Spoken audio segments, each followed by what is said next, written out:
Bismillahirrahmanirrahim. Assalamualaikum warahmatullahi ta'ala wabarakatuh.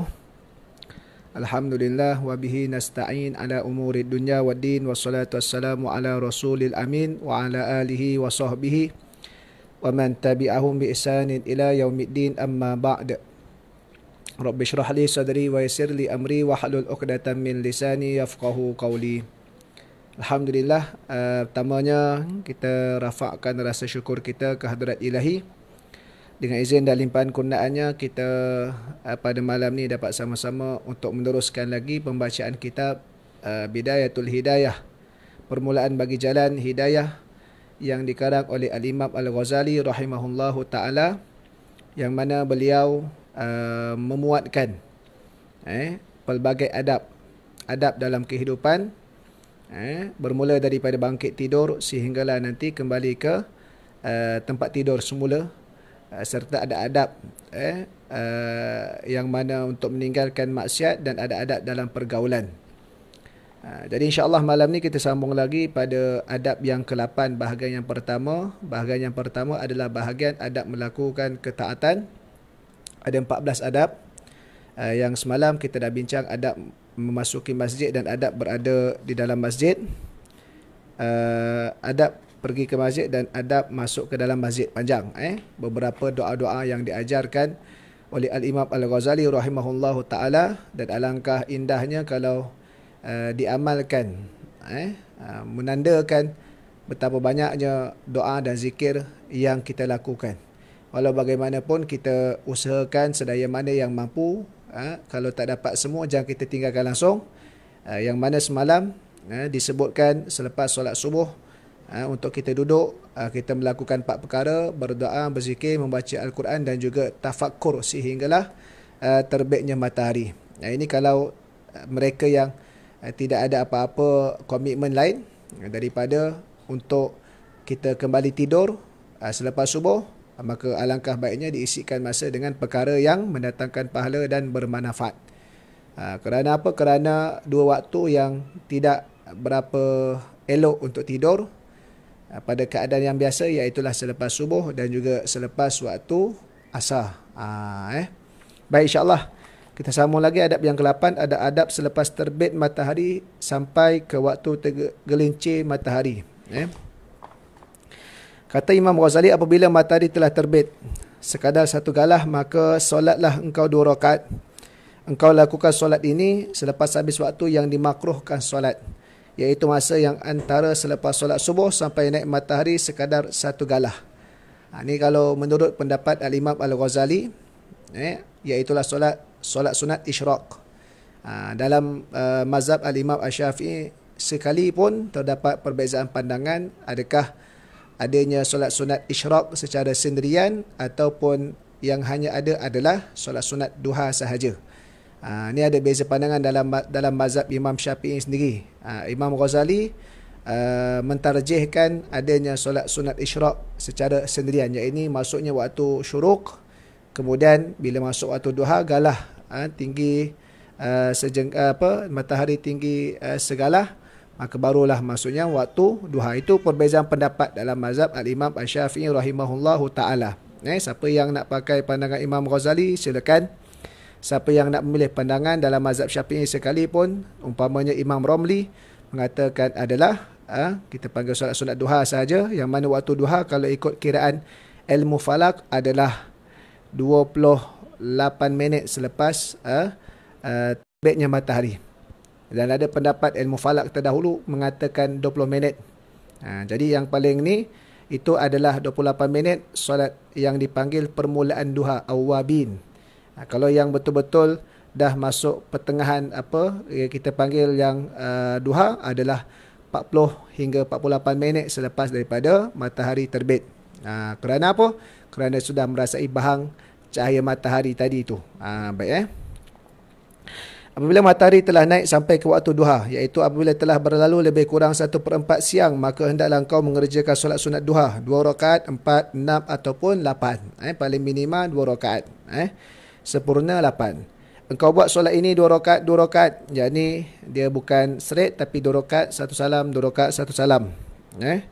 Seperti apa yang telah diriwayatkan daripada Rasulullah sallallahu alaihi wasallam, dan sebenarnya solat ini sangat baik dan sangat besar pahalanya. Oleh itu, terserahlah kepada seseorang apakah dia hendak memperbanyakkannya atau mengurangkannya. Dan di antara kelebihan fadilat solat sunat duha iaitulah dimurahkan rezeki sebagaimana yang kita tahu. Dan tidak ada di antara masa terbit matahari sampai masa tergelincirnya kecuali hanya solat ini sahaja, iaitu solat sunat isyraq dan solat sunat duha. Ini bagi pandangan Imam Ghazali yang adanya solat sunat isyraq secara sendirian. Maka waktumu yang selebihnya hendaklah kau isikan dengan salah satu di antara 4 perkara di bawah ini. Kalau dah habis semayang, dah buat semayang, duha pun dah 4 rakaat, ada lagi masa lapang, nak buat apa? Kalau yang ada kerja komitmen, itu teruskanlah. Tapi kalau yang tak ada apa-apa, daripada kita membiarkan waktu berlalu begitu saja, maka diisikan daripada antara 4 perkara di bawah ini. Yang pertama yang terlebih afdal bahawa engkau habiskan waktumu itu dengan mencari ilmu yang bermanfaat. Bukan ilmu yang sia-sia yang sangat diminati oleh orang sekarang ini, yang mereka menamakannya ilmu manfaat. Padahal ia bukan ilmu yang bermanfaat. Ilmu yang bermanfaat itu ialah ilmu yang menambah takut dirimu kepada Allah Subhanahu wa taala dan menambah penglihatanmu terhadap aib dirimu dan menambah makrifatmu dalam engkau beribadah akan Tuhan dan menyedikitkan kegemaranmu terhadap negeri dunia dan menambah kegemaranmu terhadap negeri akhirat dan membukakan pintu hatimu untuk mengenali bermacam-macam penyakit amalanmu sehingga engkau dapat menjauhinya. Itu kriteria ilmu yang bermanfaat yang diperingatkan oleh Al-Imam Al-Ghazali. Dan ilmu yang bermanfaat itu ialah ilmu yang menambah pengetahuanmu terhadap tipu helah syaitan dan penipuannya sehingga engkau arif dengan kehalusan penipuan syaitan ketika ia menggoda ulama su, yakni ulama jahat, ulama yang gada akhirat demi habuan dunia, dan berjaya menjadikan mereka sebagai sasaran kemurkaan Allah dan kemarahannya. Kerana mereka telah membeli dunia dengan agama dan menjadikan ilmu sebagai alat yang digunakan untuk mengambil harta sultan, yakni pemerintah, memakan harta wakaf, harta anak yatim, harta orang miskin dan harta orang Islam. Di sepanjang hari mereka hanya menghabiskan masa untuk mencari pangkat dan kedudukan di hati manusia. Oleh itu mereka sanggup menunjukkan segala kebolehan di hadapan orang ramai dan memperlihatkan kefasihan lidah mereka dalam berbahas dan berbincang. Ini teguran Imam Al-Ghazali rahimahullahu ta'ala kepada mereka yang niat menuntut ilmu yang terpesong serta menjual agama demi habuan dunia, dipanggil ulama su, ulama yang jahat. Kerana cakap tetapi mereka sendiri tidak mengamalkan ilmu yang sebenarnya. Mereka bercakap hanyalah untuk habuan dunia, pangkat dan kedudukan. Semua ilmu yang bermanfaat itu telah kami sebutkan di dalam kitab Ihya Ulumuddin. Ni siapa yang belajar atau siapa yang ada mempelajari, membaca, maka dia tahulah banyak. Maka jika engkau tergolong daripada ahlinya, maka hasilkanlah olehmu akan dia dan amalkan dengan isi dan kandungannya. Kemudian setelah itu engkau ajarkan pula kepada orang lain dan engkau ajak mereka untuk menuntutnya. Maka siapa yang mencari ilmu yang bermanfaat lalu ia mengamalkan dengannya, kemudian ia mengajak orang lain untuk mencari ilmu tersebut, maka orang itu akan dipanggil azim, orang yang besar di alam malakut. Seperti apa yang telah diperkatakan oleh Nabi Isa AS.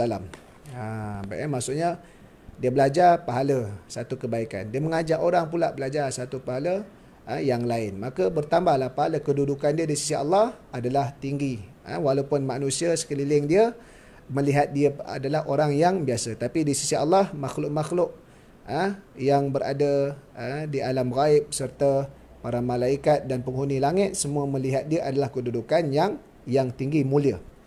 Apabila engkau selesai daripada mencari ilmu yang bermanfaat dan selesai daripada memperbaiki dirimu pada zahir dan batin dan masih lagi ada baki daripada waktumu, maka tidak mengapa waktu yang baki itu engkau gunakan untuk menuntut ilmu mazhab, yakni yang membincangkan masail khilafiyah, masalah-masalah cabang. Nak mendalami lagi, tak ada masalah, ada masa lebih. Supaya engkau juga mengenali cabang-cabang ilmu fiqah dan permasalahannya yang juga terkadang timbul di waktu engkau berbuat ibadah, dan supaya engkau mengetahui jalan tengah di antara segala permasalahan yang diperselisihkan oleh orang ramai ketika mereka sedang dikuasai oleh hawa nafsu di dalam pertengkaran mereka. Bagaimana yang dimaksudkan mereka yang dikuasai hawa nafsu dalam pertengkaran?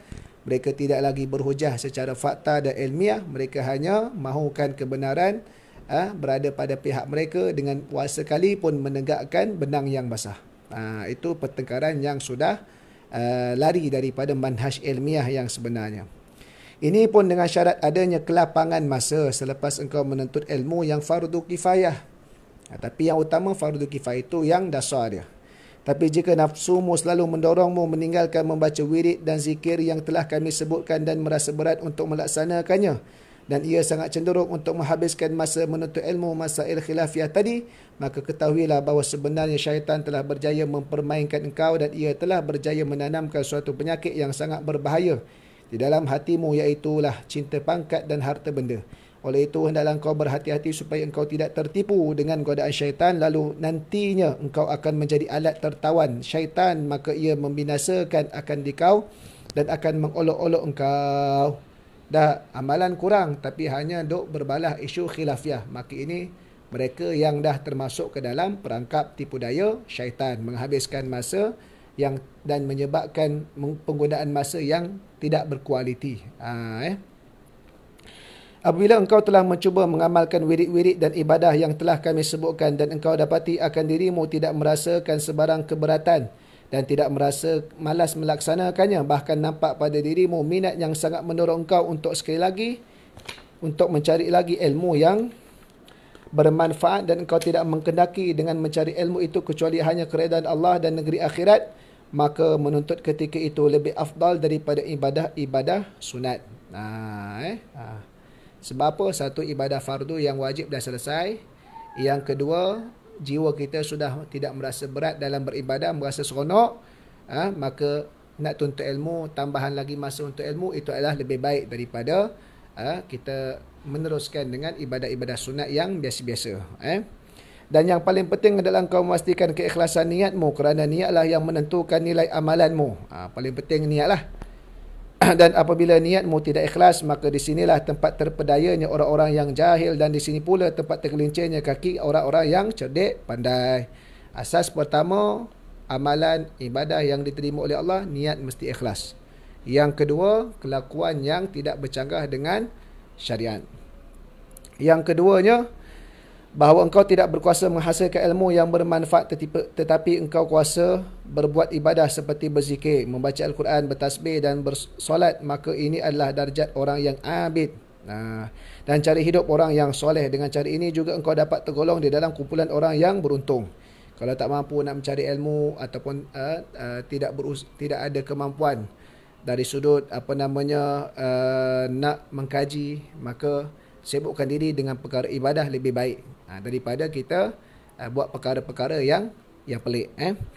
Yang ketiga, bahawa engkau membuat sebarang pekerjaan yang dapat memberikan kebaikan kepada orang-orang Islam dan dapat mengembirakan hati orang-orang yang beriman, atau engkau menolong orang yang soleh di dalam pekerjaan mereka, seperti berkhidmat kepada para ulama dan ahli sufi dan ahli-ahli agama, dan berulang-alik di dalam menunaikan hajat-hajat mereka, atau berusaha untuk memberi makanan kepada fakir dan miskin, atau menjadi orang sakit, atau menghantar jenazah. Maka semuanya ini adalah lebih afdal daripada semata-mata ibadah sunat sahaja, kerana amalan seperti ini selain sebagai satu ibadah, ia juga merupakan pertolongan kepada orang lain. Kalau mampu nak buat kerja-kerja Islam, kerja dakwah, kerja kebajikan, maka ini lebih afdal daripada perkara sunat yang biasa-biasa. Kerana apa? Disebutkan satu, kerja kebajikan ni ibadah. Yang kedua, dia membantu orang. Dia dua kali hak yang telah kita lakukan. Satu, hak ibadah diri kita. Yang kedua, hak kita membantu orang lain. Berbanding dengan ibadah sunat yang biasa sahaja, hanya hak kepada diri kita sahaja. Sebab itu, buat kerja-kerja kebaikan, buat kerja-kerja dakwah amar ma'ruf nahi munkar, maka ini adalah sebagai satu tuntutan aulawiyat juga. Menunjukkan kita ni cakna kepada hal umat Islam yang lain. Kerana Nabi SAW pun sebut, man lam yahtamma bi amril muslimina falaysa minhum. Siapa yang tidak mengambil berat kepada urusan umat Islam yang lain, maka bukan daripada kalangan mereka. Jadi kita ni hidup bukan secara sendirian. Fikir hanya kita nak makan apa, hanya kita nak bahagia, hanya kita nak rasa sekian. Tetapi orang sekeliling kita, umat Islam yang lain susah, kita lantak, kita tak peduli. Ini bukan sikap yang diajar oleh Rasulullah SAW.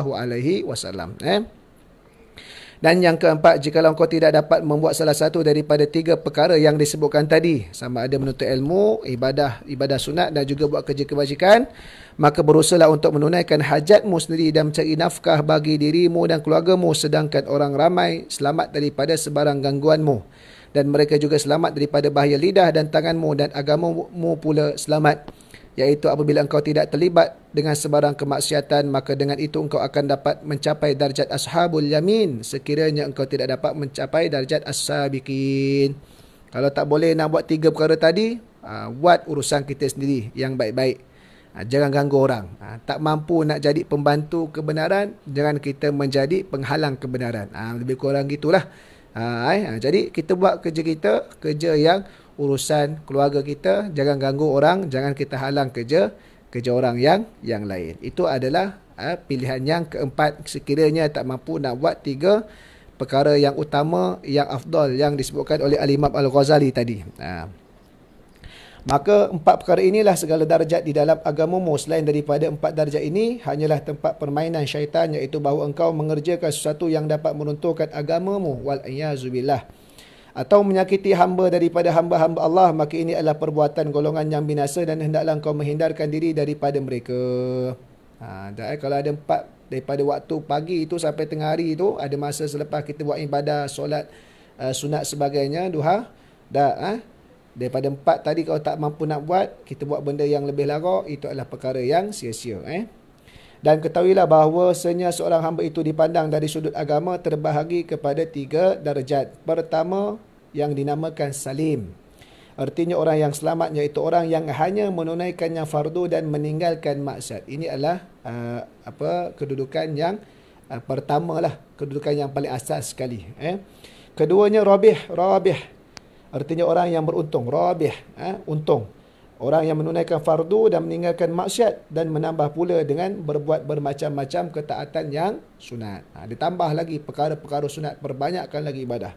Dan yang ketiga adalah dinamakan khasir, iaitu orang yang rugi, iaitu orang yang cuai daripada membuat sesuatu yang fardu. Perkara fardu ditinggal, diabai, maka ini adalah galangan orang yang rugi. Kerana apa? Kerana meninggalkan perkara fardu adalah berdosa dan maksiat. Maka jikalau engkau tidak dapat menjadi orang yang rabih untung, maka berusahalah supaya menjadi orang yang salim, yang selamat, menjaga yang asas, paling-paling tidak.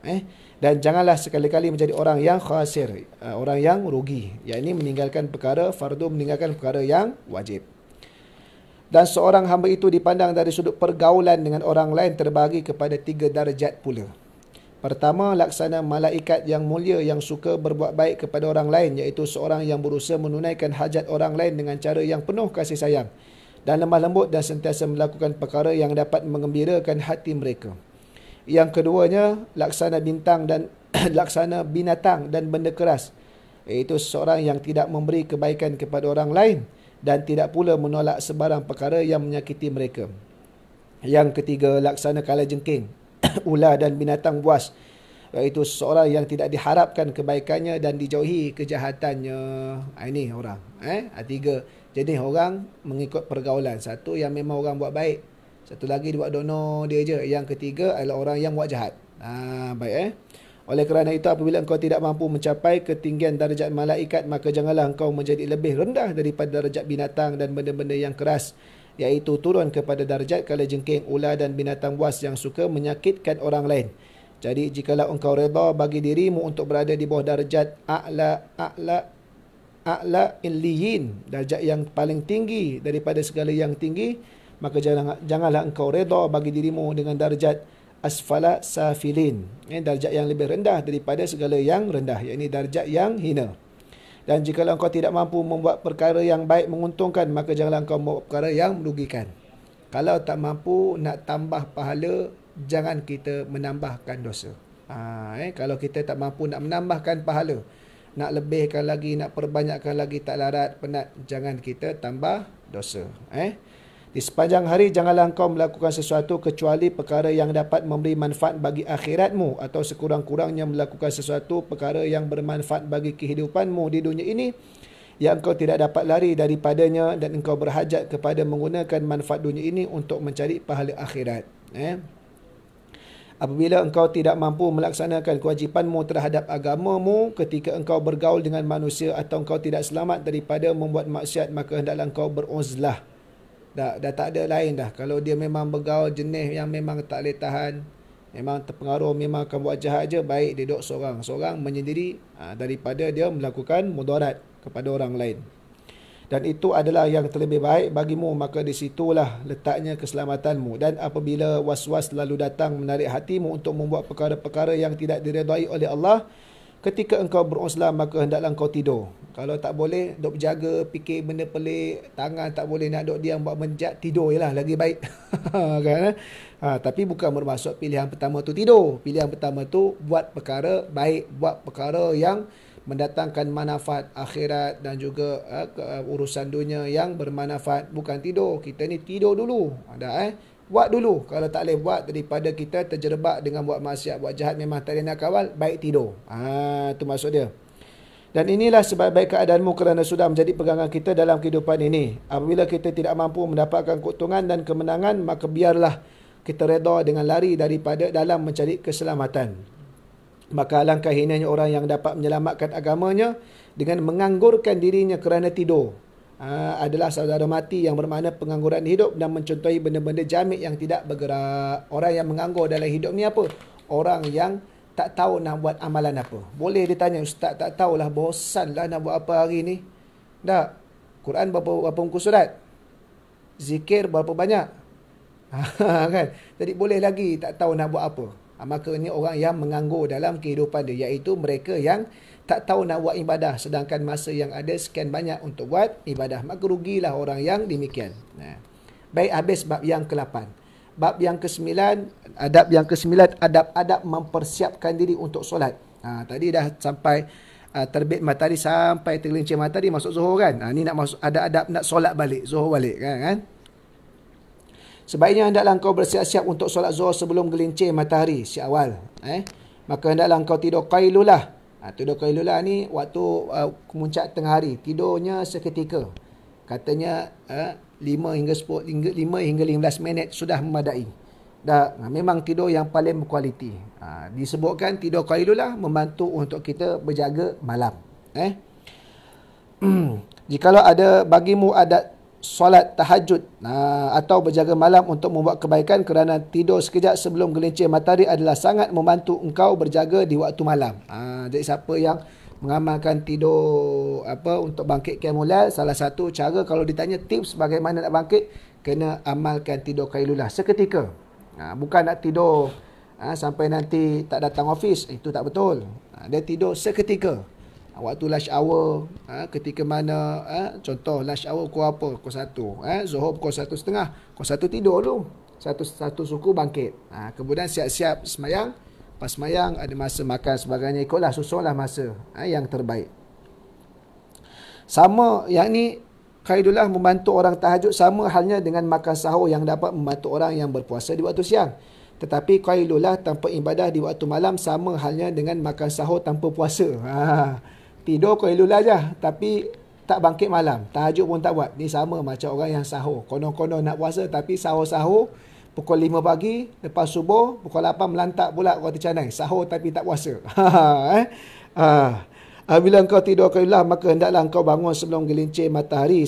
Kemudian engkau terus berwuduk dan pergi ke masjid dan solat sunat tahiyatul masjid. Masuk dalam masjid, solat sunat tahiyatul masjid. Dan engkau menantikan azan zuhur. Dan apabila engkau mendengar panggilan azan zuhur, maka engkau menjawab perkataan muazzin seperti cara yang diterangkan. Kemudian hendaklah engkau solat qabliyah zuhur 4 rakaat dengan 2 kali salam.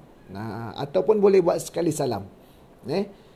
Solat qabliyah zuhur 4 rakaat 2 kali salam atau 1 kali salam. Ini adalah semua sunat. Tapi kalau yang kita sebut yang muakkadah 2 rakaat saja sebelum zuhur.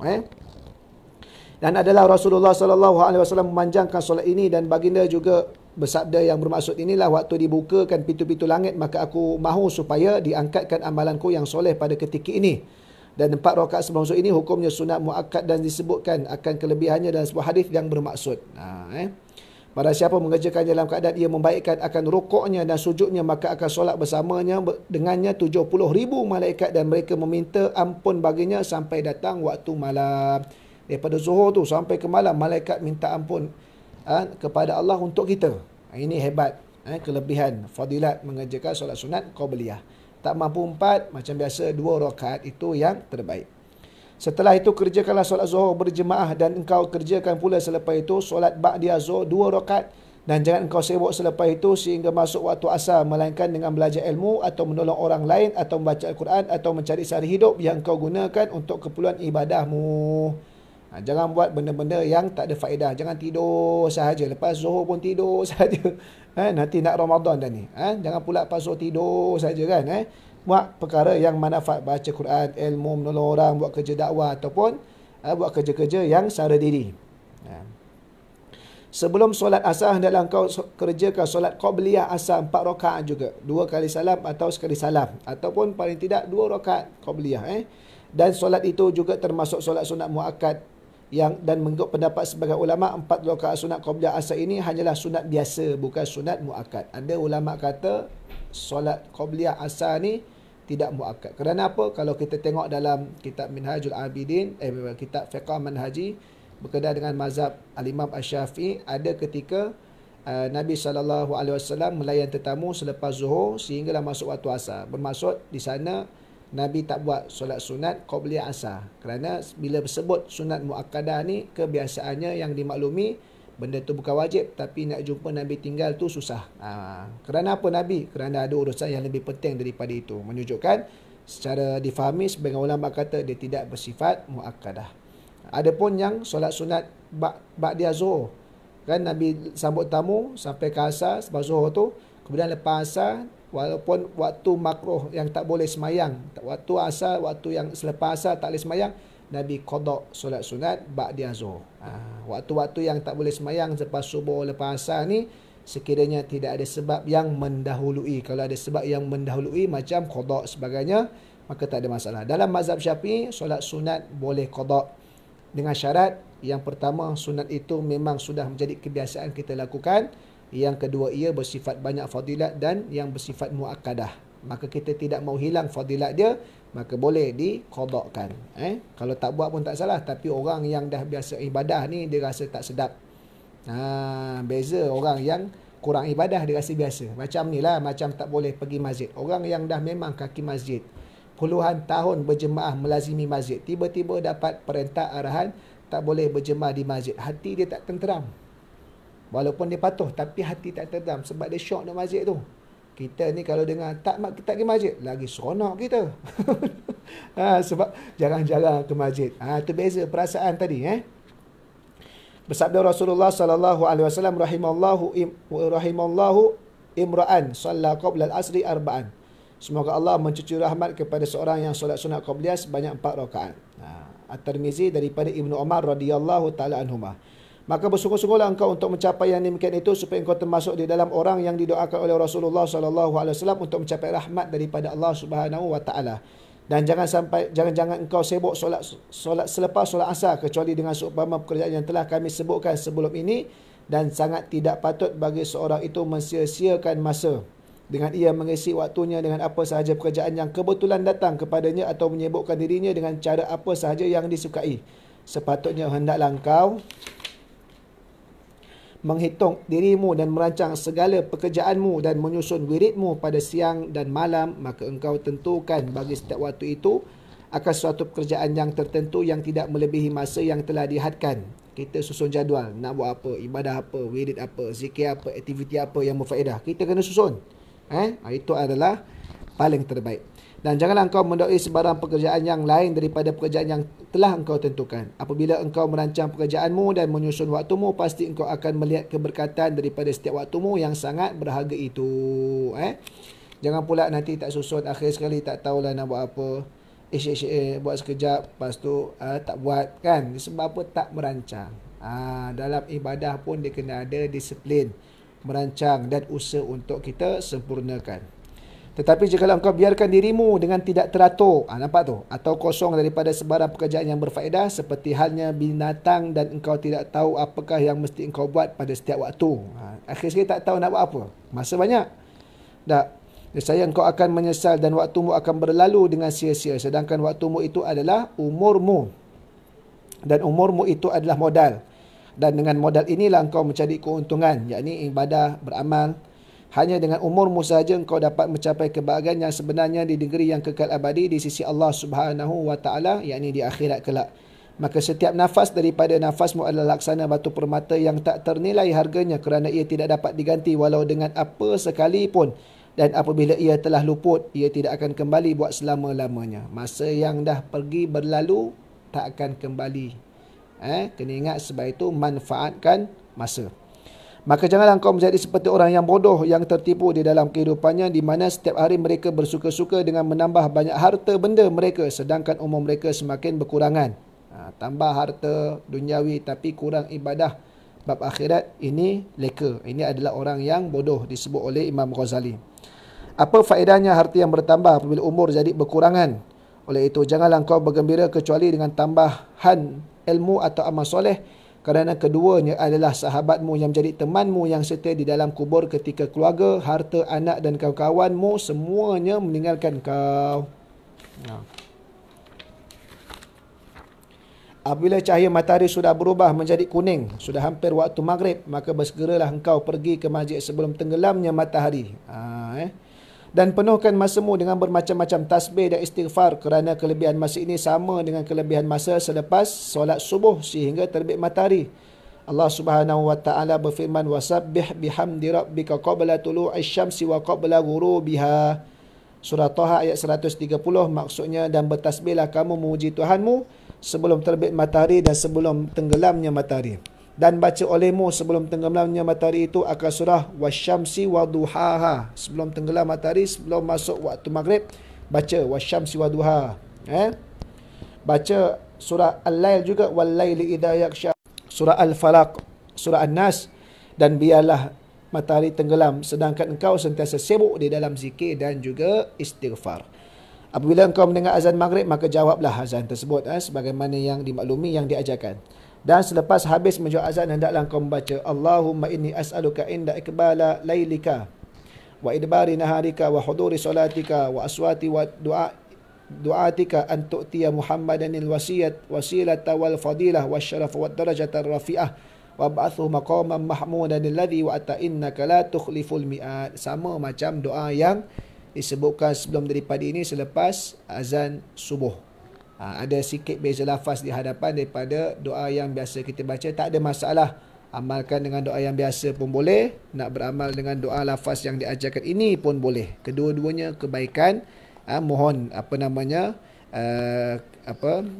mohon keberkatan daripada Allah dengan kita hadir solat, dan kita mohon kedudukan yang terpuji untuk junjungan mulia Nabi sallallahu alaihi wasallam. Baik. Selepas itu kerjakanlah solat fardu maghrib, dan selepas solat maghrib kerjakanlah 2 rakaat ba'diyah maghrib sebelum kau bercakap-cakap. Dan jikalau engkau tambahkan selepas 2 rakaat itu 4 rakaat yang lain, maka itu satu perbuatan sunat awwabin. Dan jikalau engkau kuasa beriktikaf di dalam masjid antara maghrib dan isyak, maka itu terlebih baik. Kalau duduk masjid boleh iktikaf. Dan hendaklah engkau penuhkan masa itu dengan solat, doa, dan itu terlebih afdal dan sangat kelebihannya. Dan antara masa maghrib dan isyak inilah yang dikatakan nasyiatul laili, permulaan malam, kerana pada masa itu permulaan kembangnya malam. Kita biasa maghrib dan isyak, lepas sembahyang kita ada kuliah ataupun majlis ilmu pun tak ada masalah, baik. Kita tahu perkara yang melibatkan majlis ilmu ni adalah perkara yang menjadi keutamaan, kerana mudah-mudahan dengan ilmu yang dituntut tadi itu, ilmu yang benar, akan mendekatkan kita kepada Allah, menjauhkan kita daripada tipu daya syaitan. Maka mengisi waktu permulaan malam dengan solat di antara salah satunya. Dan telah ditajai Rasulullah SAW daripada maksud firman Allah Subhanahu wa taala, tatajafa junubuhum anil madaji'i yad'una rabbahum khaufan wa tama'an wa mimma razaqnahum yunfiqun. Jadi renggang lambung mereka daripada tempat tidurnya, yakni orang yang patuh beriman tunduk kepada perintah Allah ni orang yang tidurnya tak banyak. Itu maksudnya dia bangkit solat malam. Mereka bangkit berdoa akan Tuhan mereka kerana takut akan seksa dan tamak akan pahala. Surah As-Sajdah ayat 16. Lalu Nabi SAW macam itulah solat di antara maghrib dan isyak, kerana solat pada ketika itu menghilangkan dosa pekerjaan yang sia-sia di permulaan siang dan membersihkan sebarang dosa pada bahagian malam. Ada pendapat juga yang menyatakan yang ayat ini selain daripada yang disebutkan kurang tidur tadi itu kerana ibadah qiyamul lail, ada juga maksud yang kurang tidur tadi yang mana punggung mereka jauh daripada tempat tidur adalah waktu kita penuhkan ibadah maghrib dan isyak. Kerana apa? Kerana ni permulaan malam, kita kembali menjadi seorang yang ambil selepas mana pada awal pagi kita sibuk dengan urusan nafkah dan kehidupan kita. Itu dia. Apabila masuk waktu solat isyak dan sudah selesai azan dan doanya, maka kerjakanlah solat qabliyah isyak 4 rakaat untuk menghidupkan masa di antara azan dengan iqamah. Kalau tak mampu 4, 2 sebagaimana biasa. Maka kelebihannya sangat banyak, di antaranya yakni solat qabliyah itu disebutkan di dalam sebuah hadis, inna du'a bainal adhan wal iqamah la yuraddu. Artinya bahawasanya doa di antara azan dan iqamah itu tidak akan tertolak. Hadis riwayat Imam Abu Daud. Salah satu lagi waktu yang mustajab doa iaitulah di antara azan dengan iqamah. Jadi kalau kita dah selepas sembahyang solat sunat qabliyah, jangan kita duduk sembang-sembang pula sementara tunggu Bilal atau muazzin nak iqamah. Kita doa kepada Allah, zikir sebagainya, supaya mudah-mudahan Allah Ta'ala menerima akan doa kita. Jadi kita boleh doa, di antaranya doa macam umpama kita hadapan dengan COVID-19 ni ke, doa dari sudut murah rezeki, kerana kita bila berada dalam PKP ada yang mereka terjejas ekonominya, dan lain-lain lagi lah, apa sahaja doa-doa yang baik. Kemudian hendaklah kau mengerjakan solat fardu isyak dan solat ba'da isyak 2 rakaat, dan baca olehmu pada rakaat pertama akan surah As-Sajdah atau surah Yasin. Dahsyat tu tuan-tuan, baca surah Yasin rakaat pertama ni. Bukan baca Qul Huwallah. Ini yang dicadangkan, amalan-amalan kaifiat dia. Kalau tak mampu, bacalah apa yang mampu. Yang penting Al-Fatihah tu rukun. Dan baca pada rakaat kedua akan surah Al-Mulk atau surah Ad-Dukhan. Maka membaca surah-surah ini telah warid sabit daripada Rasulullah sallallahu alaihi wasallam. Yang ini ada sunnah Nabi buat. Dan selepas itu hendaklah engkau tambahkan 4 rakaat dengan 2 kali salam. Maka telah diriwayatkan daripada Rasulullah sallallahu alaihi wasallam akan kelebihan yang sangat besar. Dah sembahyang sunat ba'diyah 2 rakaat, sembahyang pula 4 rakaat tu. Ni kalau tak semayang terus pun tak apa. Makan dulu, lepas kuliah dia makan dulu. Nanti dia balik rumah, semayang pula 4 rakaat. Selepas itu hendaklah engkau kerjakan solat witir 3 rakaat dengan 2 kali salam. Ini 2 rakaat, lepas tu 1 rakaat. Dan adalah Rasulullah sallallahu alaihi wasallam membaca dalam solat witir itu pada rakaat pertama surah Sabbihisma rabbikal a'la, rakaat kedua surah Al-Kafirun, rakaat ketiga 3 Qul. Ini kalau mereka yang nak solat witir awal, sebelum tidur, kerana mungkin faktor takut tak terbangun ke apa. Tapi kalau engkau nak bangun, kalau boleh bangun yakin dan nak usaha sungguh, maka afdalnya kita akhirkan witir kita dengan pada waktu qiyamul lail. Dan jika engkau berazam untuk bangkit solat malam, solat tahajud, maka akhirkan solat witir ini, kerana solat witir itu lebih baik dibuat di akhir malam. Ij'alu akhira salatikum bil witri. Jadikan akhir solat kamu itu ditutupi dengan witir. Tapi kalau siapa yang dah buat sebelum tidur, bila malam, tengah malam dia bangkit pula, dia sembahyang qiyamul lail, tak ada lagi dah witir. Sebab la witrani fil lail, tidak ada 2 witir dalam satu malam. Cukup 1 saja. Afdalnya mana Ustaz? Afdalnya kalau mampu bangkit tengah malam, kita akhirkan. Kalau kita tak mampu, daripada kita terlepas fadilat, kita afdalnya sembahyang dulu sebelum tidur. Jadi afdal ni asalnya ada dan dia berubah mengikut keadaan. Yang penting buat. Jangan pula tanya afdal mana Ustaz? Tak buat. Ni yang tak afdal. Afdalnya tak tanya. Afdalnya buat terus. Dan kemudian selepas itu hendaklah engkau mengisi masa dengan banyak bermuzakarah ilmu atau mutalaah kitab, dan janganlah engkau suka membuang masa dengan bermain-main, bahkan berusahalah supaya engkau dapat menjadikan malam kebaikan yang menyudahi segala pekerjaanmu pada hari itu, kerana segala amalan itu dinilai mengikut yang akhir sekali. Jadi dicadangkan lepas isyak, kalau tak tidur, nak isi masa antaranya belajar, menuntut ilmu, mutalaah. Kita pun alhamdulillah lah, Lepas Isyak ada masanya untuk kita buat usrah. Itu salah satu medium belajar, bincang. Usrah, ada liqab fikri, ada kuliah haraki. Itu salah satulah medium atau apa sahajalah. Kalau tidak bersifat program yang ramai, bersifat sendirian pun tidak ada masalah. Sekarang ni, dalam keadaan kita PKP, duduk di rumah, walaupun tak dapat nak program beramai secara fizikalnya, berhimpun sekali, kita boleh secara beramai dalam media. Alam maya, mudah-mudahan ia tetap dikira beramai, cuma ada kekangan dari sudut fizikal tubuh badan. Yang paling penting adalah kita niat yang baik, kita usaha, tak dapat buat semua, kita jangan tinggalkan langsung. Nanti insya-Allah sekadar itu saja, kita akan sambung pula adab yang ke-10 pada esok malam. Jadi cukuplah tu yang kita, dan telah kita bincangkan dua adab yang kita bincangkan malam ni panjang-panjang, tapi dia punya faedahnya sangat besar, yang mana memperingatkan kita tentang dalam kita beribadah adanya adab-adab, yakni kita tambah baik, kita perelokkan supaya apa? Supaya perkara-perkara yang fardu itu dapat ditampung dengan amalan-amalan sunat, dan juga ada adab yang diperhiaskan dalam nak memperelokkan sesuatu amalan. Sekadar itu saja, wallahu alam. Insya-Allah jumpa lagi tiap hari sehinggalah kita khatamkan kitab ini insya-Allah pada 22 April kuliah maghrib secara dalam talian, secara online kita akan khatamkan kitab ini. Jadi stay tune, teruskan follow, dan jangan lupa untuk sama-sama sebar, minta ramai-ramai subscribe channel YouTube Zuhaili Saiman bagi manfaat kita semua. Assalamualaikum warahmatullahi taala wabarakatuh.